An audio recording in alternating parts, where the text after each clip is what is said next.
जितना 70 साल में सड़कें बनी हैं देहात की, उससे 10 गुना सिर्फ 2.5 साल में बनी। सारे जो मुजाहिद है ना वो सारे पाकिस्तान में पैदा होते हैं, ठीक है। आपको कोई मुजाहिद यूरोप में पैदा होता नहीं मिलेगा। मैं प्रधानमंत्री का आभार प्रकट करता हूं।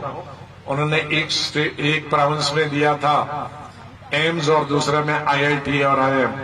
मैंने कहा नहीं, ऐसा नहीं, दोनों को एम्स और दोनों को IIT IIM मैं उनका आभार प्रकट करता हूँ, क्रेडिट उन्हीं को देता हूँ। अब तो ये ओपनली चीजें सामने आने लगी हैं कि अब तो उनके पॉलिटिशियन, मतलब मुस्लिम पॉलिटिशियन, कश्मीर के पॉलिटिशियन ये कहते नजर आ रहे हैं कि भाई हम शुक्रिया अदा करते हैं इंडियन गवर्नमेंट का, हम शुक्रिया अदा करते हैं इंडियन प्राइम मिनिस्टर का, जिस तरीके से वो डेवलपमेंट कर रहे हैं। यानी फल हमने क्या करने हैं? इफ्तार कैसे करते हैं फिर फलों के बगैर? फल हमने क्या करने, रोटी मिल जाए वो नहीं मिल रही, किलो किलो आटा आता हमारे घर पे। हम गरीब कौम है, हमारे पास बच्चों को पढ़ाने के लिए स्कूल नहीं है, बच्चों को भेजने के लिए, बच्चे बीमार हो जाएं हमारे पास हॉस्पिटल्स नहीं है। मोदी साहब कश्मीर में गए तो उन्होंने कहा जी 32,000 करोड़ के प्रोजेक्ट दे के आए हैं कश्मीर में। गो के 2019 के बाद गए और पहली दफ़ा गए, 5-6 साल कोई परवाह नहीं की, जो करना है कर लो। सबसे पहले तो उन्होंने इंडिया जो आर्टिकल 370 किया है, तो आपने उसके ऊपर क्या कर लिया है? ट्रेड बंद कर, आपने ट्रेड बंद की। ट्रेड बंद करने से किसको नुकसान हुआ? तो पाकिस्तान को नुकसान हुआ ना, इंडिया को तो कोई नुकसान नहीं हुआ। ठीक है। सो अगर इंडिया के अंदर MR ग्रुप $60 मिलियन लगा रहा है, 7 से 8 हज़ार नौकरी क्रिएट होगी। जो 1998 की जंग थी वो कैसे लड़ी गई थी? वो 4 लोगों ने बैठ के मंसूबा बनाया था और हमारा जो प्राइम मिनिस्टर था उसको पता ही नहीं था। कारगिल वार की मैं बात कर रहा हूं। ठीक है। हेलो दोस्तों, जय हिंद। दोस्तों, कांग्रेस पार्टी के पूर्व नेता गुलाम नबी आजाद, जिन्होंने 2022 में कांग्रेस से इस्तीफा देकर कश्मीर में अपनी एक अलग ही पार्टी बनाई थी, जिसका नाम उन्होंने डेमोक्रेटिक प्रोग्रेसिव आजाद पार्टी रखा था। कश्मीर में अपनी पार्टी की एक रैली में गुलाम नबी आजाद प्राइम मिनिस्टर मोदी की तारीफ करते हुए पाए गए। आजाद ने बताया कि कश्मीर में ग्रामीण सड़कों का विकास जितना 70 सालों में नहीं हुआ, उससे 10 गुना ज्यादा पिछले 2.5 सालों में हुआ है। कांग्रेस पार्टी के विपक्ष के नेता के रूप में काम कर चुके गुलाम नबी आजाद के द्वारा प्राइम मिनिस्टर मोदी की तारीफ करना कहीं न कहीं जम्मू एंड कश्मीर में सेंट्रल गवर्नमेंट के द्वारा कराए जा रहे विकास कार्यों की पुष्टि करता है। दरअसल प्राइम मिनिस्टर मोदी भी जम्मू एंड कश्मीर को टूरिज्म डेस्टिनेशन के रूप में डेवलप करना चाहते हैं और इसी को ध्यान में रखकर पिछले रविवार को श्रीनगर में फार्मूला 4 कार रेस का आयोजन भी किया गया था।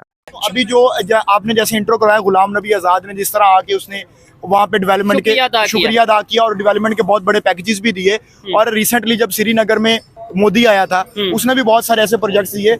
तो अब देखते हैं इस बात के ऊपर है कि अब इंडियन साइड जो कश्मीर है और पाकिस्तान साइड कश्मीर है, इन दोनों का कंपैरिजन करना चाहिए हमें। क्योंकि पिछले 75 साल से हमें एक ही लॉलीपॉप दिया जा रहा है कि कश्मीर जो है वो हमारी शाहरग है, कश्मीर बनेगा पाकिस्तान। सबसे पहले तो उन्होंने इंडिया जो आर्टिकल 370 किया है, तो आपने उसके ऊपर क्या कर लिया है? ट्रेड बंद कर। आपने ट्रेड बंद की। ट्रेड बंद करने से किसको नुकसान हुआ? तो पाकिस्तान को नुकसान हुआ ना, इंडिया को तो कोई नुकसान नहीं हुआ। और अब ये हमारे जो सस्ते जर्नलिस्ट हैं जो कि मेन स्ट्रीम मीडिया पे बैठे हैं, वो ये कहते हैं कि ये डेवलपमेंट इंडिया इसलिए कर रहा था कि जो वो लोग हैं उनका मुंह बंद कर दिया जाए कश्मीरियों का। हाँ, इंडियन प्राइम मिनिस्टर या इंडियन गवर्नमेंट इसलिए डेवलपमेंट कर रही है कश्मीर में कि ताकि कश्मीर के लोगों का मुंह बंद किया जाए डेवलपमेंट के साथ। तो हम भी इसलिए इसके लिए तैयार बैठे हैं कि हमारे ऊपर भी डेवलपमेंट करे ताकि हमारा मुंह भी बंद हो जाए। पिछले 75 साल से हम इसी चीज का तो इंतजार कर रहे हैं। अगर चले वो मुंह बंद करने के लिए भी कर रहे हैं तो उनको लोगों को तो फायदा हो रहा है ना, जहाँ पे वो लोग रह रहे हैं। अब देखिए, आपने बताया जिस तरह यूनिवर्सिटीज उधर बनी है, अब रिसेंटली IIT का एक प्रोजेक्ट वहाँ पे बना है, हाँ, मेडिकल कॉलेजेस वहाँ पे बने हैं, ठीक है। अब मुझे पाकिस्तान साइड पे आजाद कश्मीर पे बताएं, आपको मुश्किल से 2 से 3 यूनिवर्सिटीज मिलेंगी और उसके बाकी सब कैंपसेस हैं। पाकिस्तान और इंडिया का जो मेन मसला है वो सिर्फ यही है, कश्मीर वाला ही है जो मेन मसला है। उसके अलावा और भी बहुत सारे मसाइल हैं, ठीक है। लेकिन अब मुझे बताएं, हम 3 जंगें लड़ चुके हैं कश्मीर के ऊपर, ठीक है। 1948 की लड़ चुके हैं, 98 की लड़ चुके हैं, 71 की लड़ चुके हैं, ठीक है। और हमने जंगे करके देख लिया, हमें कुछ नहीं मिला।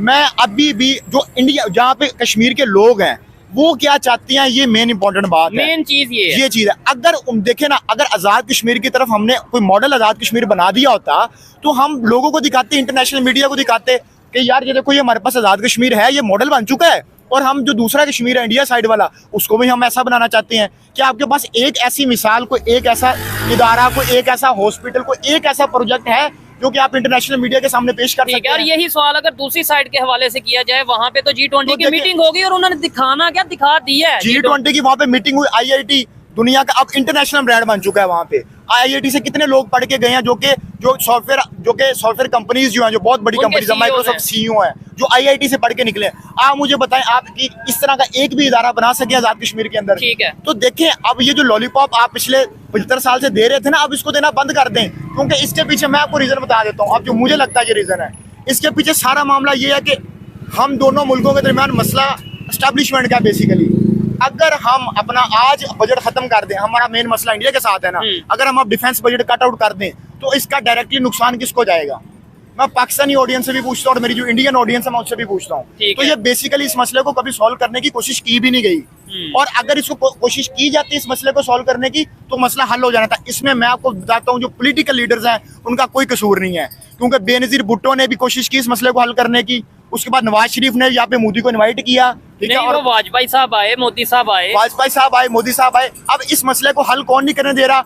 हमारे यहाँ पे एक बहुत मशहूर साफी है हामिद मीर, उसका कॉलम पढ़ लीजिएगा, उसमें उसने बताया कि मेन कल्प्रिट कौन है और किसने जो है वो आगे जाके किया। और हमारी एस्टेब्लिशमेंट का ये हाल है कि ये सिर्फ और सिर्फ उनको एक पॉइंट चाहिए अपना बजट बनाने के लिए, और बाद में हमें सुनने को ये मिलता है कि हमारे टैंकों में तो डीजल ही नहीं है, पेट्रोल ही नहीं, फ्यूल ही नहीं है। ठीक है, आप हमसे 1800 अरब रुपए का बजट खींच रहे हैं, ठीक है, हम गरीब कौम है, हमारे पास बच्चों को पढ़ाने के लिए स्कूल नहीं है, बच्चों को भेजने के लिए, बच्चे बीमार हो जाए हमारे पास हॉस्पिटल्स नहीं है, हम अपना पेट काट के आपको बजट दे रहे हैं, और बजाय आप इस मसले को हल करने के आप उस मसले में मजीद कशीदगी बढ़ा रहे हैं। आप इसमें कशीदगी बढ़ाएंगे तो किसका नुकसान है? पाकिस्तान का नुकसान है ना।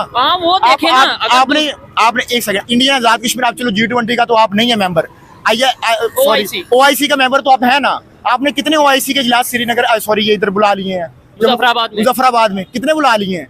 तो देखें, आप कुछ ऐसा करके भी तो दिखाएं ना। कश्मीर बनेगा पाकिस्तान नारा तो आप हमें दे देते हैं, कश्मीर को बना लेते हैं पाकिस्तान। अब मुझे बताएं कि कश्मीरियों को देने के लिए हमारे पास कुछ है?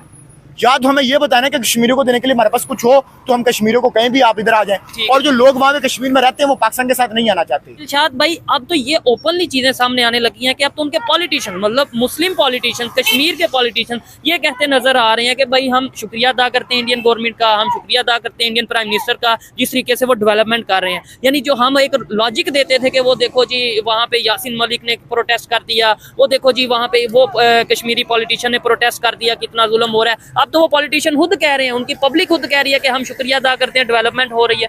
देखें, जब डेवलपमेंट किसी भी जगह पे होती है तो उसको तो अप्रिशिएट करना चाहिए। अब अगर डेवलपमेंट हो रही है तो उसका फायदा कश्मीरियों को ही होना है, उसका फायदा बाहर से तो किसी को नहीं होना। तो अगर पाकिस्तान के आजाद कश्मीर में भी डेवलपमेंट होगी तो हम उसको अप्रिशिएट करेंगे। आपको नहीं लगता कहीं ना कहीं हमने कश्मीर को, मतलब हमारे पॉलिटिशियन ने या जो भी लोग ये हमें चला रहे हैं पाकिस्तान को, उन्होंने कश्मीर को मजहब के साथ जोड़ दिया है? मतलब किसी को ऐसा लगता है कश्मीर की बात है मतलब मजहब की बात है। जी, ये बड़ा इंपॉर्टेंट पॉइंट है। अब पाकिस्तान के अंदर पता क्या, पाकिस्तान का ये अलमिया है कि जब किसी चीज़ को बहुत ज़्यादा हवा देनी होती है और जब किसी चीज़ को पीक पे लेके जाना हो तो उसके साथ मजहब अटैच कर दिया जाता है। ठीक है, और मेरी बात सुने, ये जितने मुल्ले सुन रहे हैं, ये जितने भी मजहबी तबका सुन रहा है, मुझे ये बताएं कि किस में लिखा हुआ कि आपने जाके जो है ना वो एक रियासत है, रियासत के अंदर आपने जाके हमला कर देना है। आपने 1948 की जंग लड़ी है, 71 की लड़ी है, 98 की लड़ी है, आपको मुझे ये बताएं कि हासिल क्या? उन्होंने 370 चेंज कर दिया। आपकी तो कोई हिम्मत ही नहीं हुई कि आप एक तरफ आप कहते हैं कश्मीर जो है वो हमारी शार है, तो कश्मीर शार है, तो फिर आपने एक्शन क्यों नहीं लिया? ठीक है, एक चीज 1 मिनट में पूछता हूँ किसी भी भाई से यहाँ पे जो मौजूद है। अस्सलाम वालेकुम अंकल जी, कश्मीर को क्या कहना चाहेंगे? क्या जो इंडिया के पास कश्मीर है आजाद करवाना चाहते हैं, क्या करना चाहते हैं? आजाद करवाना चाहते हैं। आप अब कैसे आपको अगर कहा जाए कि इंडिया साइड कश्मीर को आजाद करवाने जाना, क्या करेंगे उसके लिए? जान दे देंगे या नहीं? बिल्कुल जान दे देंगे। और दिन का कमाते कितने? 700-800। बच्चे कितने हैं? बच्चे 2 हैं। 2 बच्चे हैं और 700-800 कमाते हैं और कश्मीर उधर वहाँ पे जाके जान दे देंगे इंशाल्लाह। क्या उसकी वजह क्या, मतलब क्या वजह? मुसलमान रहते हैं उधर। अच्छा, इस वजह से। वही बात दिलशाद भाई, वही बात हुई है ना, मतलब मुझे पता है ना ये हो जो उन्होंने रीजन क्या बताई है कि वहाँ पे मुसलमान रहते हैं, यानी मजहब के साथ टच कर दिया गया, जोड़ दिया गया।